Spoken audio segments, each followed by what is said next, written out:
السلام عليكم ورحمة الله وبركاته. إن الحمد لله نحمده تعالى ونستعينه ونستغفره ونعوذ بالله من شرور أنفسنا ومن سيئات أعمالنا. من يهده الله فلا مضل له ومن يضلله فلا هادي له، وأشهد أن لا إله إلا الله وحده لا شريك له، وأشهد أن محمدا عبده ورسوله. يا أيها الذين آمنوا اتقوا الله حق تقاته ولا تموتن إلا وأنتم مسلمون. يا أيها الناس اتقوا ربكم الذي خلقكم من نفس واحدة، خلق منها زوجها وبث منهما رجالا كثيرا ونساء، واتقوا الله الذي تساءلون به والأرحام إن الله كان عليكم رقيبا. يا أيها الذين آمنوا اتقوا الله وقولوا قولا سديدا يصلح لكم أعمالكم ويغفر لكم ذنوبكم، ومن يطع الله ورسوله فقد فاز فوزا عظيما.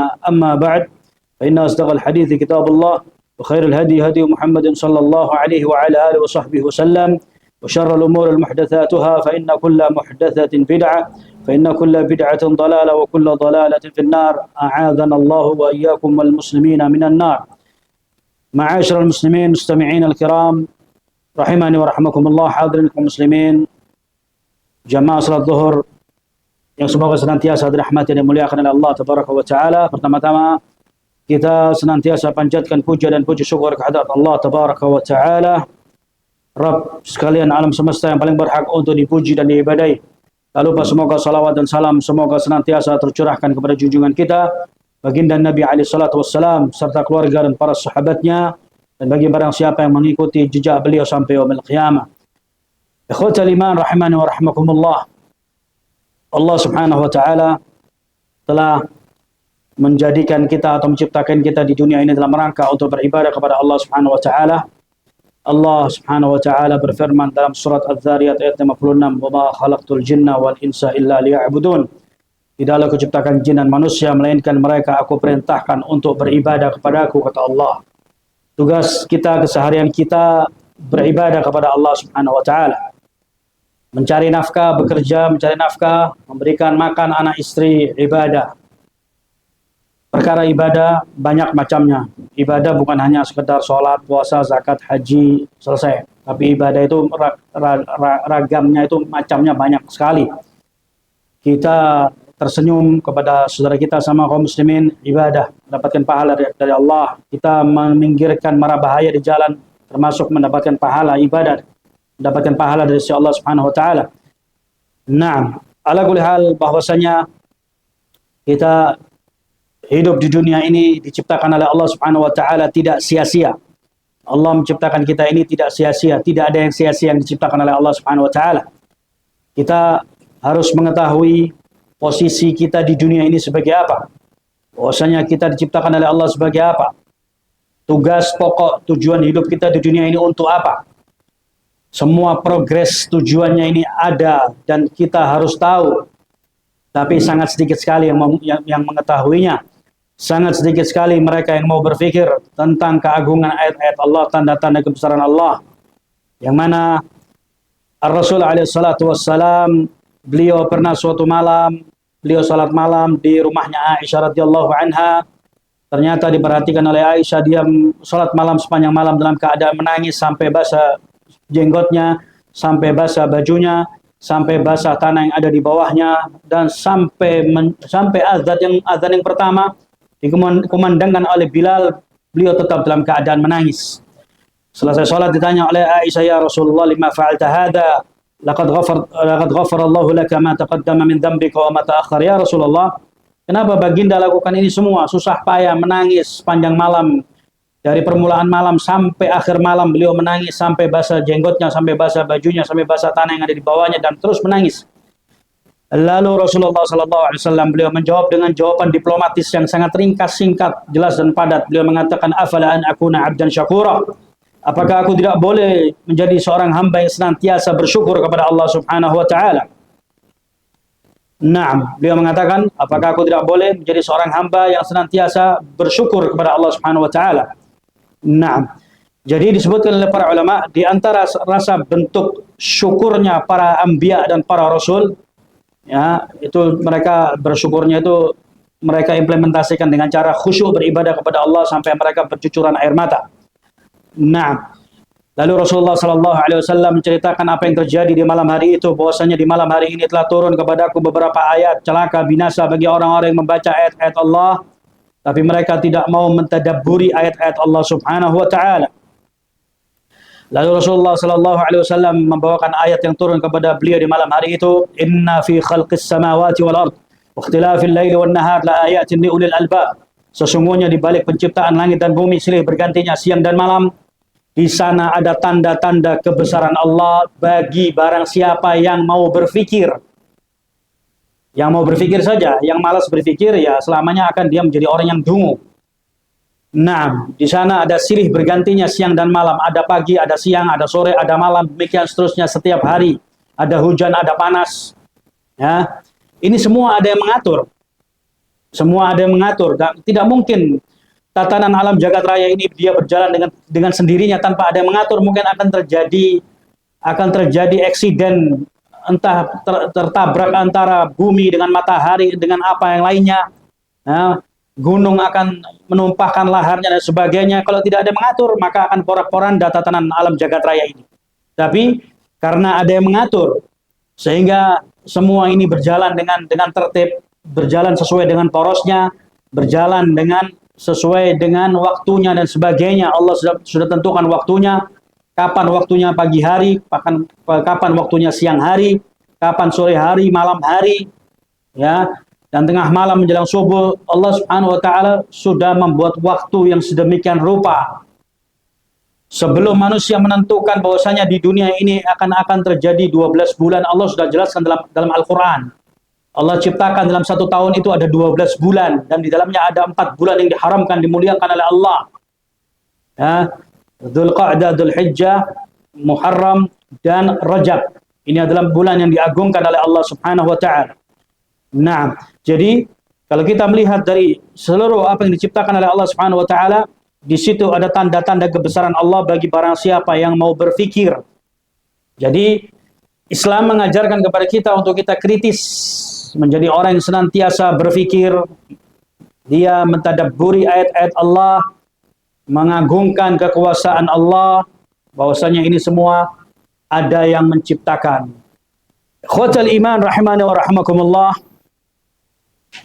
Jadi progres perjalanan hidup kita di dunia ini kita harus tahu. Iya, ngantuk apa gimana ini? Betul. Kita di dunia ini punya progres. Bagaimana Anda semua bekerja di perusahaan punya progres dan punya tujuan.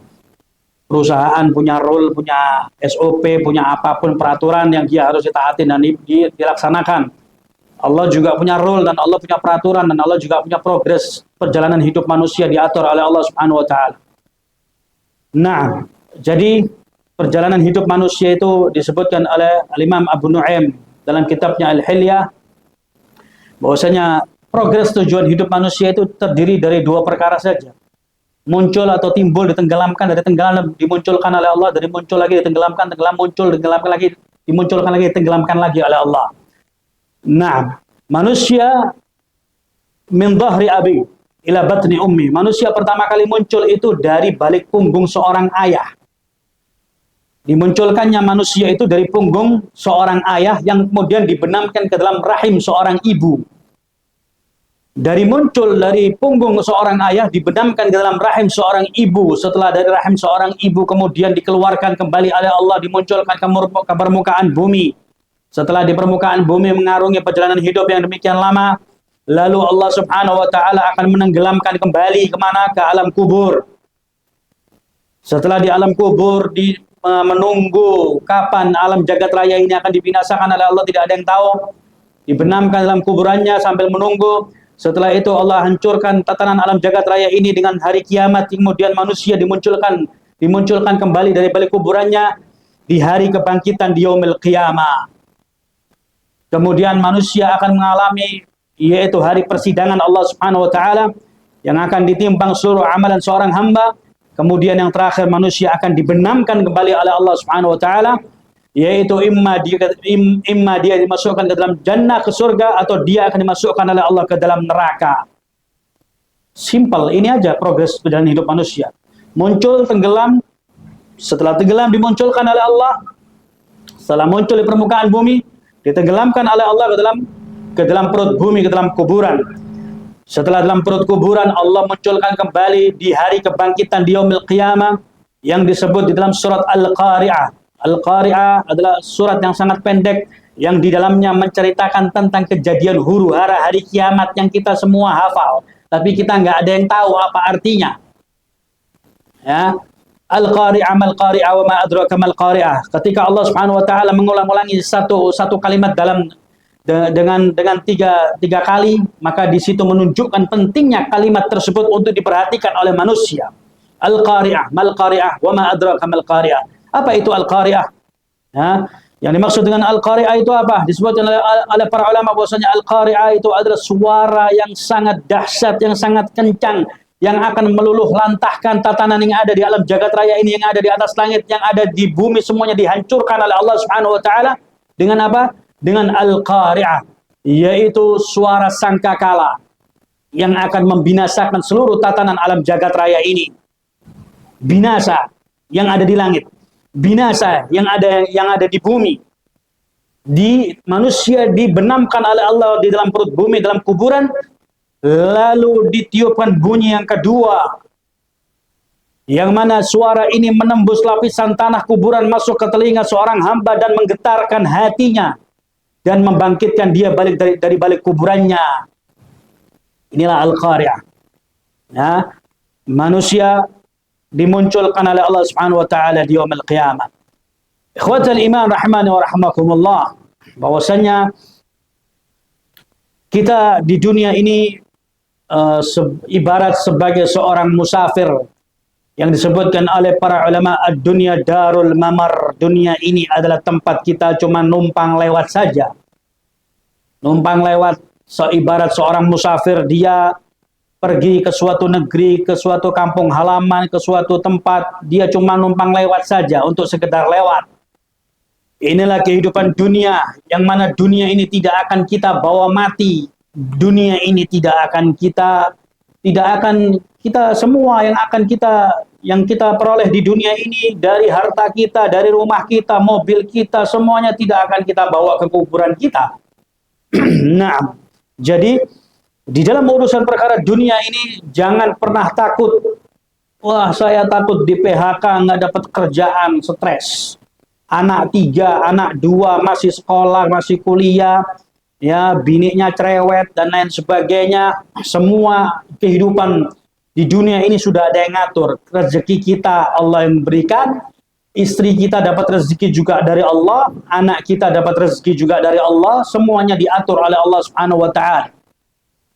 Jadi jangan pernah kita menganggap bahwasannya al-mustaqbal, masa depan, semua orang pasti punya cita-cita dengan masa depan yang dia tata, bahwasanya saya akan mengasuransikan jiwa raga saya, harta saya ke dalam sebuah asuransi, ya, yang dia anggap bahwasanya dengan asuransi dapat menjamin kehidupan dunia dia.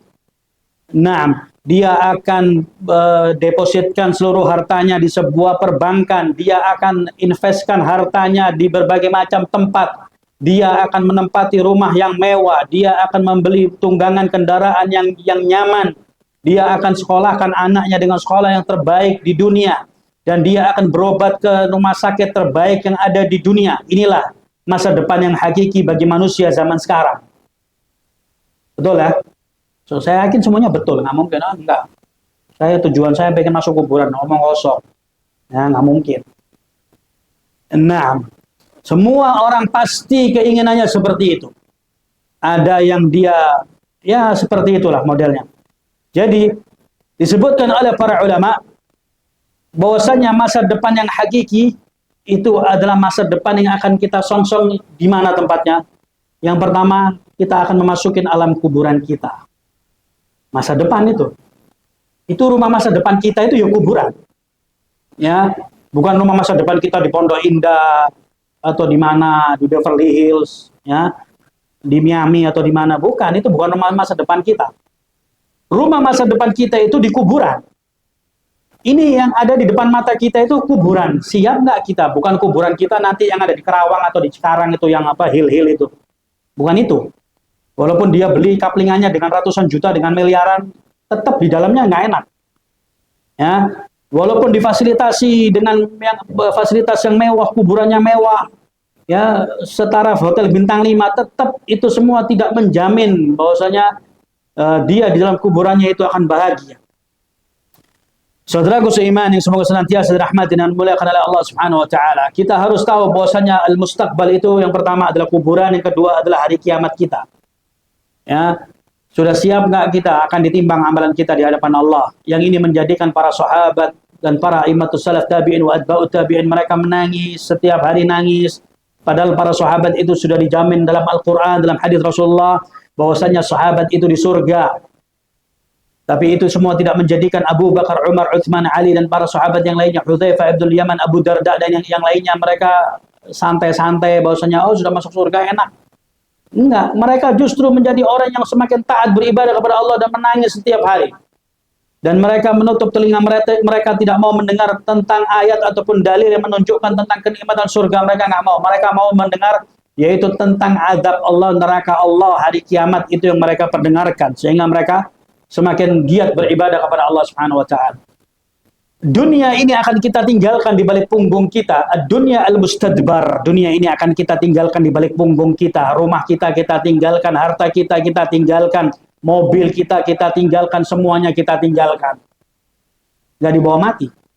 Ya. Dalam hadisnya Abdullah bin Abbas radhiyallahu anhuma dalam Sahih Bukhari Muslim disebutkan yatba'ul janazah thalatha. Jenazah itu diikuti oleh 3 perkara. Yatba'u ahluhu wa maluhu wa amaluhu fayarji'ani ithnani wa yabqa wahida. Jenazah itu, mayit itu akan diikuti oleh 3 perkara, diikuti oleh hartanya, diikuti oleh keluarganya, diikuti oleh amalannya. Yang 2 akan pulang ke rumahnya. Yang pulang ke rumahnya apa? Yang pulang ke rumahnya adalah hartanya dan keluarganya. Yang akan tinggal dalam kuburannya apa?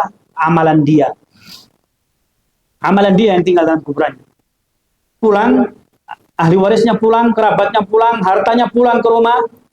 Ya, sang mayit di dalam setelah dikubur langsung turun 2 malaikat di ukuran tempat yang sempit 2 kali 1.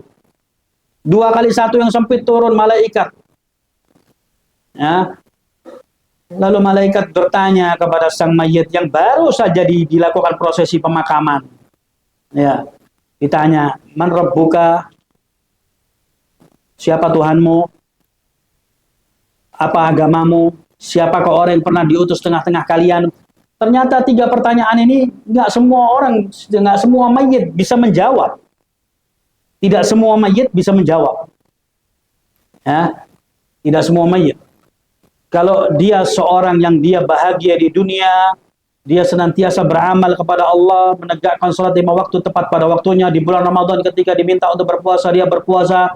Ketika dia diminta untuk mengeluarkan zakatnya, dia keluarkan zakatnya. Ketika dia diminta untuk berzikir, membaca Al-Quran, beribadah, dia beribadah. Dia terus continue berkesinambungan beribadah kepada Allah. Inilah orang yang berbahagia, bahagia ketika di dunia, bahagia ketika dicabut nyawanya, bahagia ketika dalam kuburannya. Orang ini ketika diberi pertanyaan, dia bisa menjawab. Atau mayit ini dia bisa menjawab, Tuhanku adalah Allah, agamaku adalah Islam, orang yang pernah diutus adalah Nabi Muhammad SAW.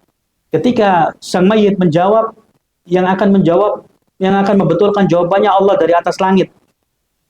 Allah yang ngoreksi. Shadaqa abdi, hambaku telah benar. Dia telah menjawab dengan benar, kata Allah. Maka bentangkan jalan untuk menuju surga. Dari balik kuburannya, dia di dalam kuburan yang sempit, yang gelap gulita, dia melihat surga. Bahagia ketika dalam kuburannya. Ya. Ketika hendak dicabut nyawanya, dia bahagia. Kenapa? Malaikat turun ngasih kabar berita gembira. Allah takhafu wa la tahzanu. Jangan takut, jangan bersedih. Allah menjadikan surga untuk. Ketika dicabut nyawanya, dia bahagia dan dalam keadaan tersenyum. Ya, berbahagia. Karena dia dalam kehidupan dunianya, dia bahagia. Walaupun nggak punya duit, dia tetap bahagia. Kenapa? Karena bisa beribadah kepada Allah. Ya, dicabut nyawanya dalam keadaan bahagia, ketika masuk kuburan dia dalam keadaan bahagia, di yaumil qiyamah dia berbahagia. Beda dengan orang yang fajir. Dan orang yang baik ini dalam hadis disebutkan, dalam hadisnya Abu Qatadah Al-Ansari dalam Sahih Bukhari Muslim disebutkan Rasulullah pernah duduk bersama para sahabatnya lewat dua jenazah. Lalu jenazah yang pertama adalah jenazah orang baik, orang yang taat beribadah kepada Allah. Lalu Rasulullah mengatakan kepada jenazah yang baik tadi, mustarihun. Lalu lewat jenazah kedua. Lalu Rasulullah mengatakan mustarahun minhu. Sahabat bertanya, ya Rasulullah, apa yang baginda maksudkan dengan mustarihun wa mustarahun minhu? Tadi jenazah yang pertama itu jenazah orang baik. Baik dia jenazahnya, taat beribadah kepada Allah, ya. Dia istirahat dari kesibukan dunia yang menyibukkan dia. Udah capek capek dan penat dengan urusan dunia. Tiap hari harus pergi ke kantor, tiap hari harus mengerjakan pekerjaan kantor, tiap hari harus berdesak-desakan di angkutan umum, harus bermacet-macetan di jalan, tiap hari stres, sibuk dengan perkara dunia yang sangat menyibukkan, yang sangat menyesakkan dada dan menyakitkan hati, ya, dan menyakitkan badan, pikiran, semuanya capek dari kehidupan dunia. Ketika orang yang baik ini dicabut nyawanya oleh Allah, dia istirahat dari kesibukan dunia. Istirahat, selesai urusannya dengan dunia. Dia beristirahat dengan tenang dalam kuburannya. Kenapa? Dalam kuburannya dia bahagia. Kenapa? Sama Allah dibukakan surga, dilihatkan surga.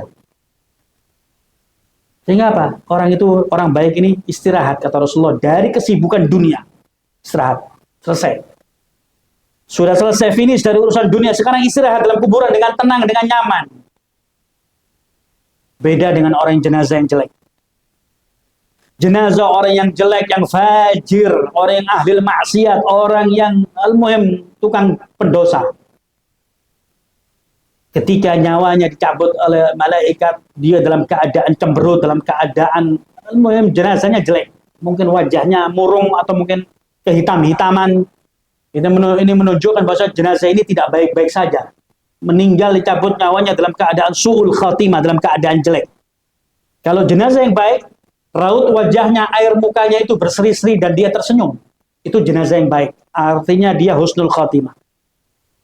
Jenazah yang jelek, dicabut nyawanya dalam keadaan murung, dalam keadaan dia tidak baik-baik saja. Kemudian ketika dimasukkan ke dalam kuburannya, dia ditanya oleh dua malaikat, siapakah Tuhanmu? Apa agamamu? Siapakah orang yang pernah diutus tengah-tengah kalian? Dia mengatakan, aku nggak tahu, aku nggak tahu, aku nggak tahu. Aku ikut-ikut dari apa yang dikatakan oleh kebanyakan manusia. Aku cuma ikut-ikutan saja. Nah, nggak tahu. Maka dijawab oleh Allah dari atas langit, kadzaba abdi ifrishuhu ilan nar, hambaku telah berdusta, bentangkan jalan untuk menuju neraka. Di dalam kuburannya dia dibukakan neraka oleh Allah. Ya, luar biasa. Inilah jenazah yang jelek, yang dia cuman di dunia happy-happy, fajir, ahli maksiat, tidak pernah zikir, tidak pernah sholat, tidak pernah membaca Al-Quran, tidak pernah dia berbakti kepada orang tuanya, dia tidak berbuat baik kepada keluarganya, anak istrinya. Maka ini jenazah yang jelek, kata Rasulullah, mustarahun minhu. Sahabat bertanya, apa itu mustarahun minhu ya Rasulullah? Kata Rasulullah, ini jenazah jelek ini, mustarahun minhul biladu wal ibadu wal syajar wal dawab. Ini jenazah jelek, jenazah fajir, orang fajir ini, istirahat negeri, kampung halaman, tetangga istirahat darinya. Negeri, kampung halaman, kampungnya dia tinggal, istirahat. Al-ibad, manusia, keluarganya, orang tuanya, anaknya, istrinya, tetangganya istirahat dari orang yang jelek ini. Kemudian tanaman, rumputan, kemudian binatang, semuanya istirahat dari orang yang jelek ini. Mustarahun minhul biladu wal ibad wasyajar wad dawab. Istirahat semuanya dari orang yang jelek ini. Ketika ada orang fajir meninggal dunia, pasti tetangganya, keluarganya yang disibukkan tiap hari, secara nggak langsung dia akan mengatakan, alhamdulillah sudah mati orang itu. Ya, kenapa? Udah capek orang dengan orang ini. Karena begitu fajirnya dia merusak di muka bumi ini. Ketika nyawanya dicabut oleh Allah, maka manusia, negeri, binatang ternak dan rerumputan pepohonan istirahat dari orang yang jelek ini.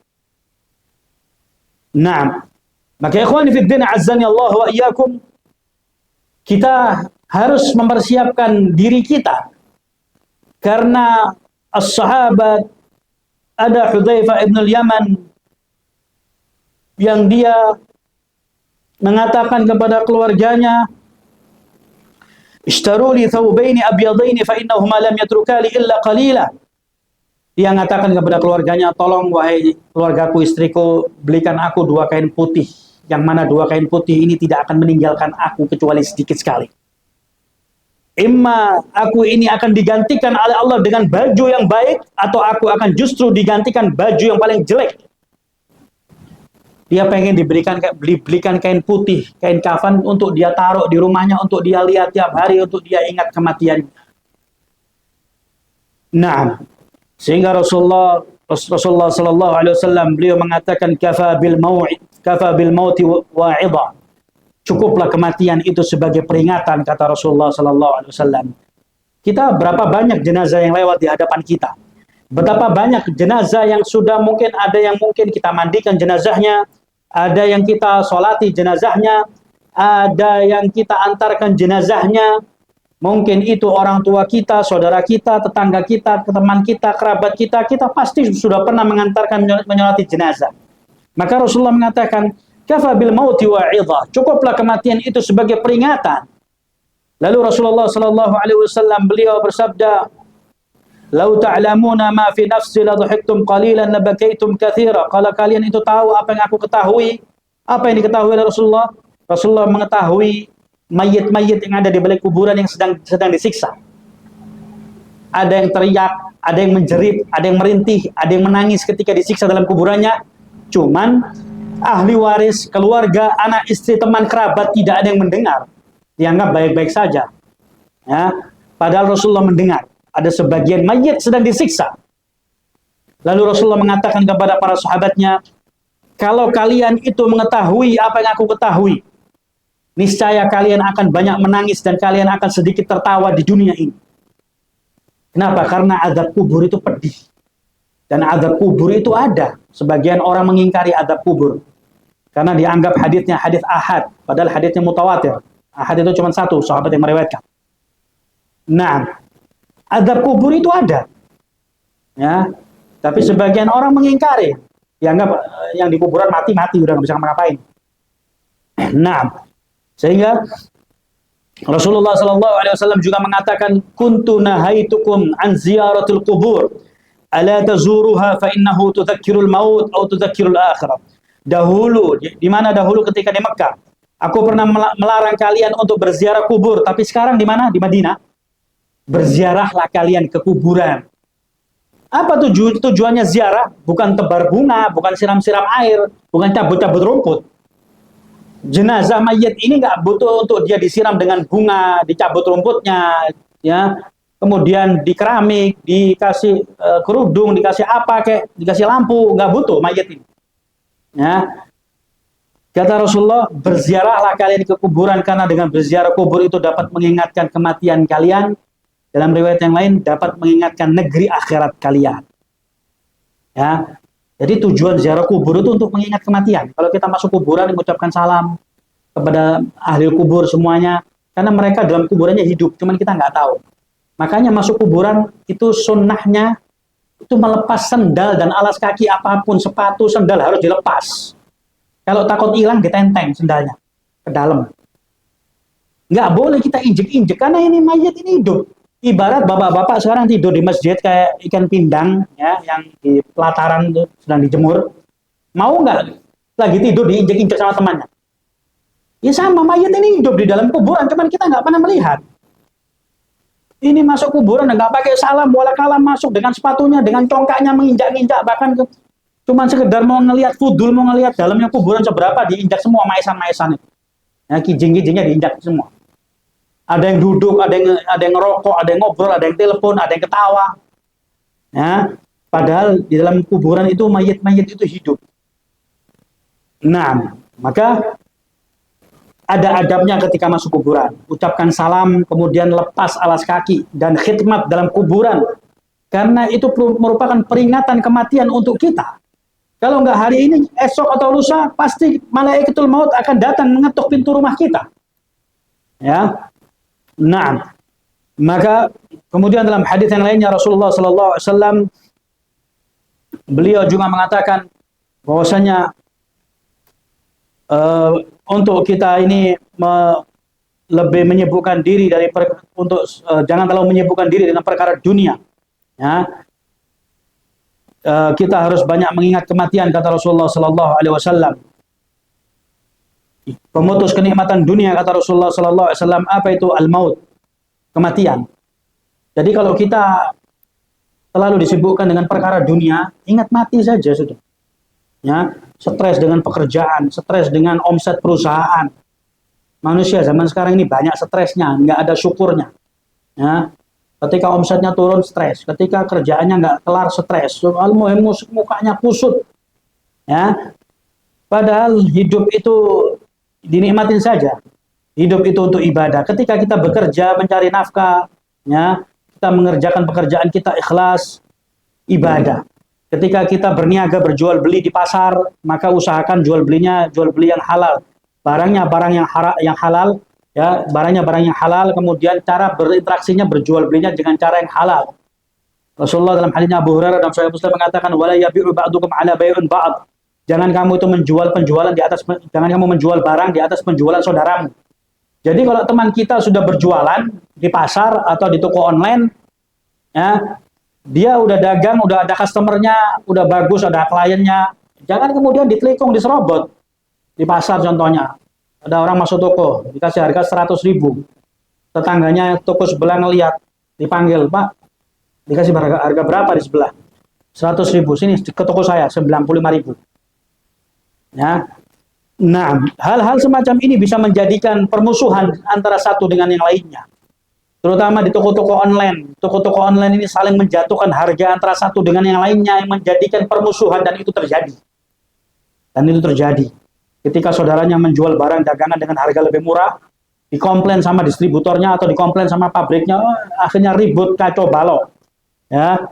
Akhirnya di-banned oleh marketplace-nya, menjadikan mereka bermusuh-musuhan.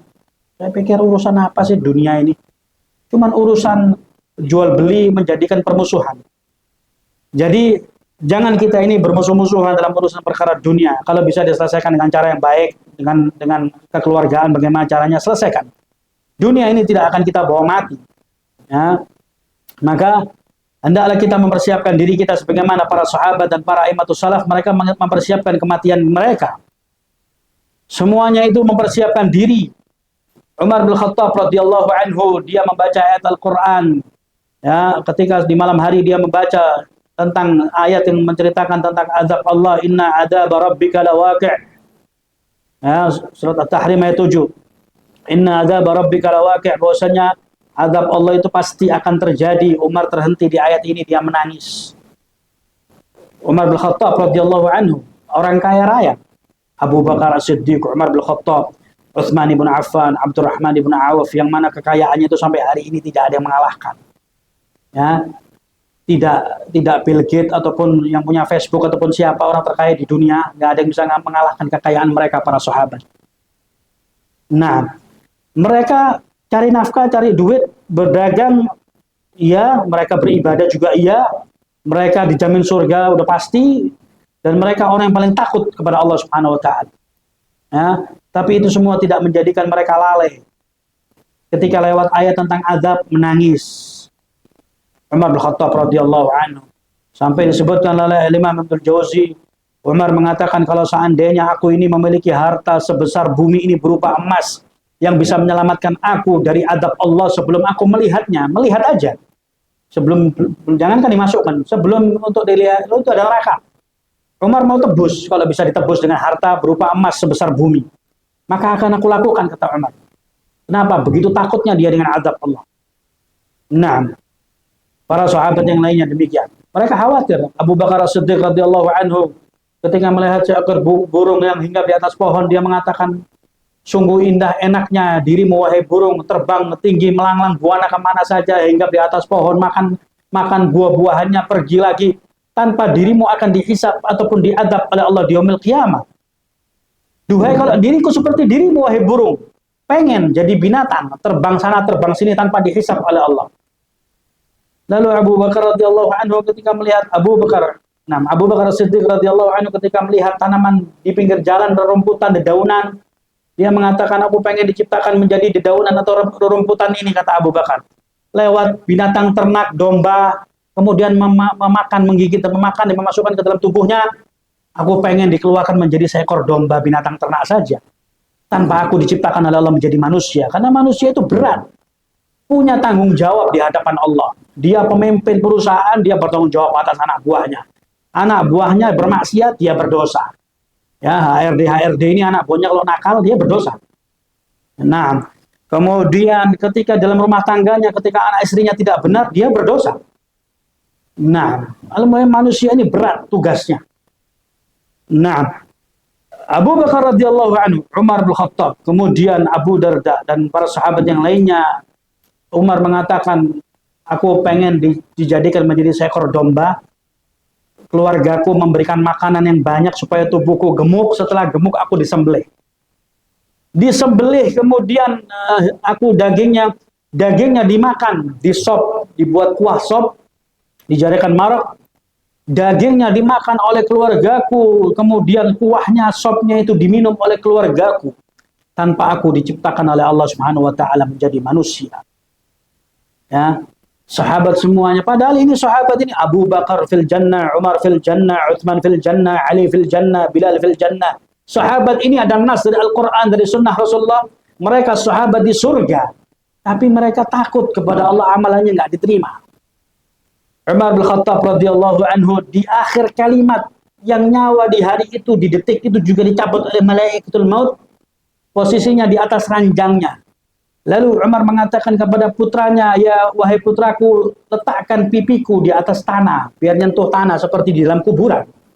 Di dalam kuburan dibuka, ditempelkan, ya, nempel pipinya ke tanah. Umar mengatakan kepada anaknya, wahai putraku, letakkan pipiku di atas tanah. Ini seorang khalifah, seorang kepala negara yang kaya raya. Ya, dia pengen diletakkan pipinya di atas tanah, dia mengatakan semoga dengannya aku mendapatkan ampunan rahmat dari Allah Subhanahu wa taala. Celaka, kemudian Umar mengatakan celaka diriku, celaka diriku, celaka diriku, kalau Allah Subhanahu wa taala tidak mengampuni dosa-dosaku lalu nyawa dicabut oleh malaikatul maut. Ya. Jadi demikian, Umar bin Khattab radhiyallahu anhu yang sudah dijamin surga, orang yang kaya raya, seorang penguasa negara, kepala negara, ya, yang disegani oleh kawan dan lawan, dihormatin oleh siapapun, yang ayat Al-Quran itu hampir sama sebagiannya itu mencocoki ucapan Umar bin Khattab radhiyallahu anhu. Tapi dia mengatakan celaka diriku, celaka diriku, celaka diriku kalau Allah tidak mengampuni dosa-dosaku. Nah, khawani fiddin azzani Allah wa iyyakum. Demikian ya. Jadi Rasul alaihi salatu wassalam beliau mengatakan kafa bil mauti wa idha. Cukuplah kematian itu sebagai peringatan. Jadi kalau kita membaca keluarga kita, teman kita, inna lillahi wa inna ilaihi raji'un, telah berpulang ke rahmatullah. Artinya inna lillahi wa inna raji'un itu sesungguhnya kita milik Allah dan kita akan kembali pulang kepada Allah. Ya, telah berpulang ke rahmatullah. Si fulan ibnu fulan, usia 57 tahun, usia 60 tahun, 70 tahun, ya, meninggal hari ini dan sekian. Kalau ada peringatan atau ada kabar berita gembira, ada kematian, sesungguhnya itu kematian itu adalah peringatan buat kita juga. Dalam hadits yang lainnya, Rasulullah ketika dalam kejauhan melihat para sahabat sedang berkumpul, Rasulullah bertanya, apa yang mereka lakukan di sana? Kata sahabat yang lainnya, mereka sedang mengubur jenazah ya Rasulullah. Lalu Rasulullah beranjak, diikutin sahabat yang lainnya. Setelah sampai di hadapan kuburan sedang prosesi pemakaman, Rasulullah terduduk bersimpuh dengan lututnya, dia terduduk, lalu pecah tangisan air matanya sampai tanah yang ada di bawahnya basah oleh tangisan air mata beliau. Lalu beliau mengatakan, limithli hadza falna'mal ya ikhwan. Dalam posisi situasi seperti ini, wahai saudaraku, hendaknya kalian bisa mengambil ibrah pelajaran dari sebuah jenazah. Rasulullah nangis ketika melihat jenazah. Ya. Jadi Kalau ngelihat jenazah, harusnya kita nangis. Tapi bukan nangisnya meraung-raung, merobek baju. Ya, enggak. Jadi kalau di rumah jenazah, jangan makan-makan, jangan ketawa-ketawa. Ya, kalau di rumah jenazah itu yang khidmat, yang tenang, yang khusyuk. Kalau disediakan makan, jangan makan di situ. Karena makanan itu untuk ahli warisnya yang sedang ditinggalkan dalam keadaan bersedih. Bukan undangan semuanya makan seperti orang kondangan. Nggak boleh kita makan-makan di rumah jenazah. Ya, maka kebiasaan ini jangan kita mengatakan, oh kita menghormatin tamu. Menghormatin tamu itu ketika kondangan undang makan boleh kita hormatin, wajib kita menghormatin tamu. Tapi kalau dalam keadaan jenazah tidak wajib untuk kita hormatin tamu, suruh pulang tamunya. Ya, orang takziah ya takziah sudah, mau apa mau mendoakan ya doakan ya sudah selesai. Ya. Nah, tapi kalau di situ disediakan air mineral, disediakan cemilan, disediakan nasi, soto, apa segala macam, ini orang nggak pantas duduk di rumah jenazah dia makan-makan. Karena makanan yang dihidangkan itu disiapkan oleh tetangganya, oleh kerabatnya untuk keluarga yang sedang bersedih. Itu boleh kita lakukan seperti itu. Ini yang dapat saya sampaikan. Kurang lebihnya mohon maaf jika ada benarnya datangnya dari Allah Subhanahu wa taala. Jika ada salahnya Allah Subhanahu wa taala dan Rasulnya berlepas diri kesalahan tersebut dari saya pribadi dan dari syaitan, dan saya bertobat kepada Allah Subhanahu wa taala. Ilahuna. Ada pertanyaan? Ada 5 menit. Kalau masih ada pertanyaan, fadhol. Kita kasih waktu 5 menit. Silakan. Waalaikumsalam warahmatullahi wabarakatuh.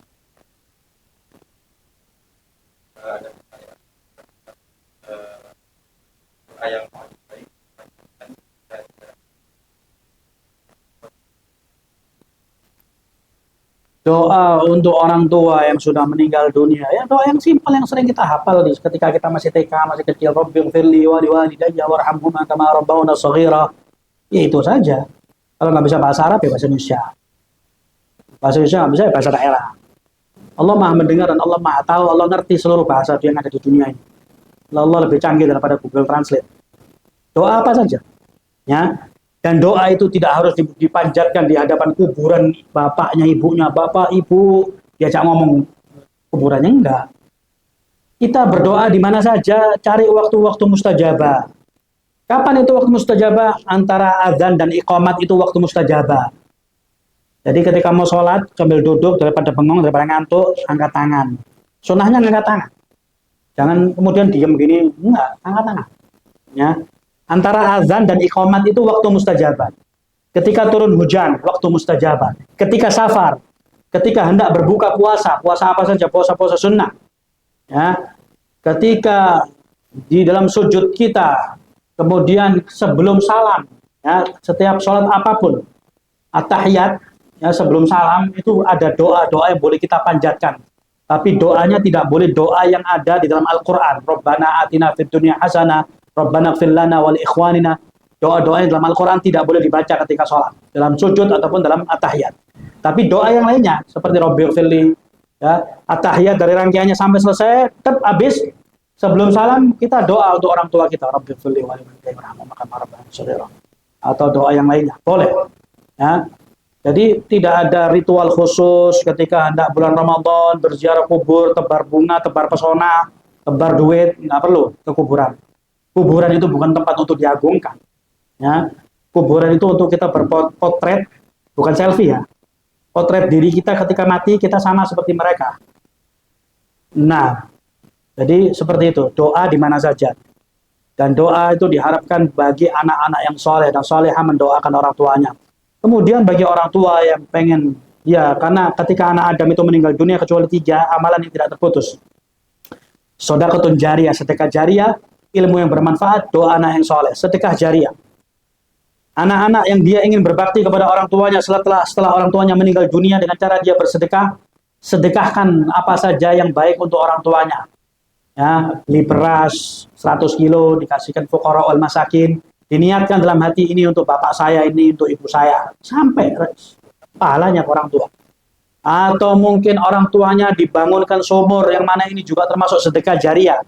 Oh, di daerah mana tidak ada air atau di sana ada musola, sumurnya kurang dalam, kurang air, diborkan sumur paling 5 juta, anggap sampai paling mahal 10 juta untuk orang tua saya, sampai pahalanya. Selama orang pakai seumurnya, maka pahalanya akan sampai terus-menerus. Ini sedekah jariah. Ya, ini cara berbakti seorang anak setelah orang tuanya wafat seperti itu. Ya. Nah, wallahu a'lam bishawab. Fadhal. Waalaikumsalam.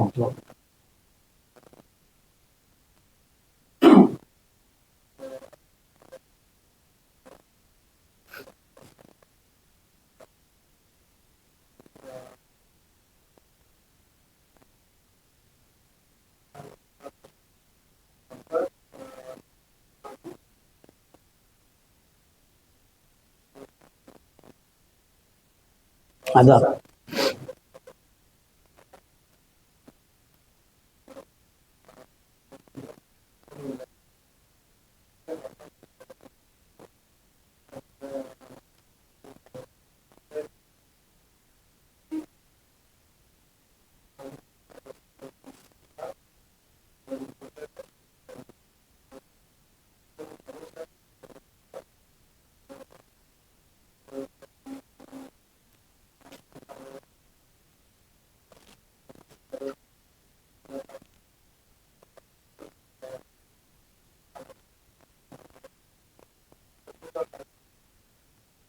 Hmm.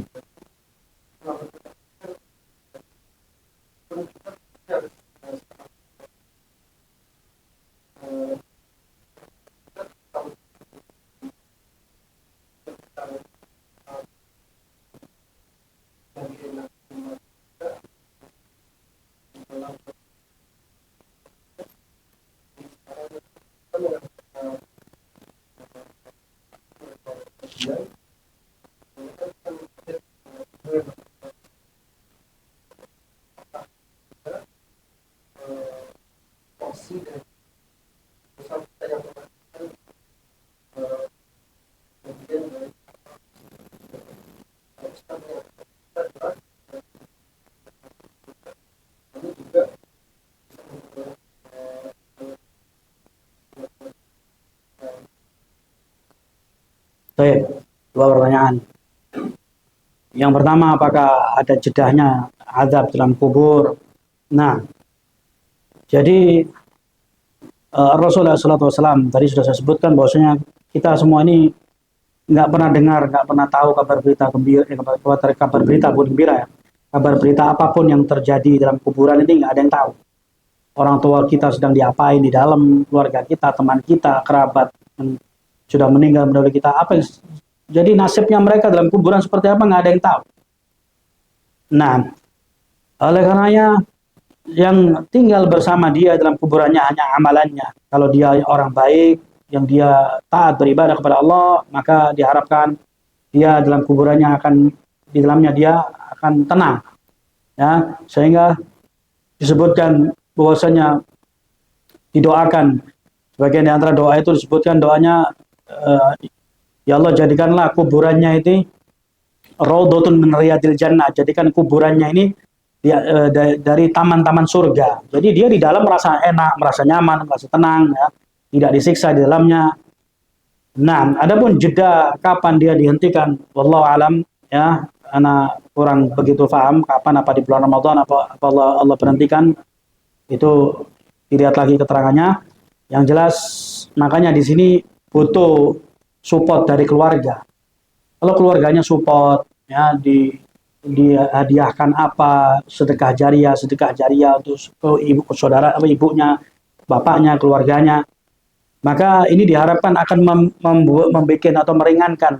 Kalau seandainya dia diazab, maka akan meringankan azab kuburnya bagi dia.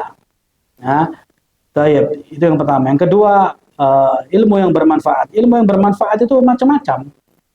Nggak hanya ilmu agama. Kita punya ilmu apa? Ilmu marketing, ilmu kalau antum-antum di sini ilmu apa? Arsitektur, wala apalah urusan beton-beton gitu. Ilmunya diajarkan orang lain mengaplikasikannya, mencontoh kebaikannya. Ya selama atau dia punya ilmu diaplikasikan untuk masjid. Sini saya bantu untuk strukturnya saya hitungkan demikian. Selama itu semua dipakai, dimanfaatkan oleh masyarakat kaum muslimin, selama dipakai terus maka pahala akan mengalir. Ya. Kemudian ilmu yang bermanfaat, yang lainnya, ilmu agama sudah pasti. Kalau ilmu agama sudah pasti, ya. Adapun ilmu dunia ya seperti itu. Kita selama bisa membantu orang lain untuk dia bisa sukses apapun dengan bentuknya, selama dimanfaatkan ilmunya oleh manusia, selama dipakai maka pahala akan terus mengalir. Kalau ilmu agama udah pasti.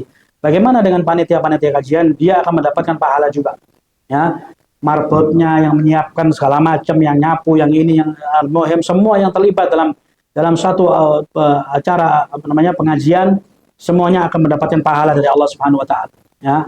Maka siapa yang menunjukkan perkara baik, maka dia seperti orang yang mengerjakan amalan tadi dalam hadisnya Ali bin Abi Thalib. Man dalla 'alal khair kafa'ilih.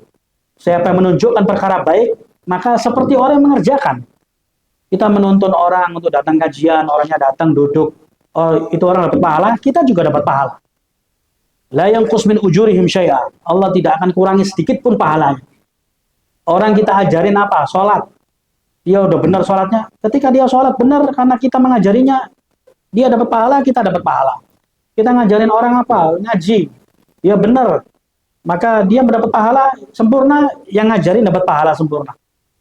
Ya, la yanqus min ujurihim syai'a kata Rasulullah. Tidak dikurangi sedikit pun pahalanya. Ya, baik. Ya, cukup ya, udah jam 1 ini. Nanti khawatir antum terlambat kantor. Bila huna ikhwani fi din azza Allah wa iyyakum, mungkin ini dapat saya sampaikan, kurang lebih wallahu a'lam bissawab. Wa sallallahu ala nabiyina Muhammadin wa alihi wasallam. Kita akhiri dengan doa kafaratul majlis. Subhanakallahumma wa bihamdik, asyhadu an la ilaha illa anta, astaghfiruka wa atubu ilaik. Alhamdulillah rabbil alamin. Wassalamu alaikum warahmatullahi wabarakatuh.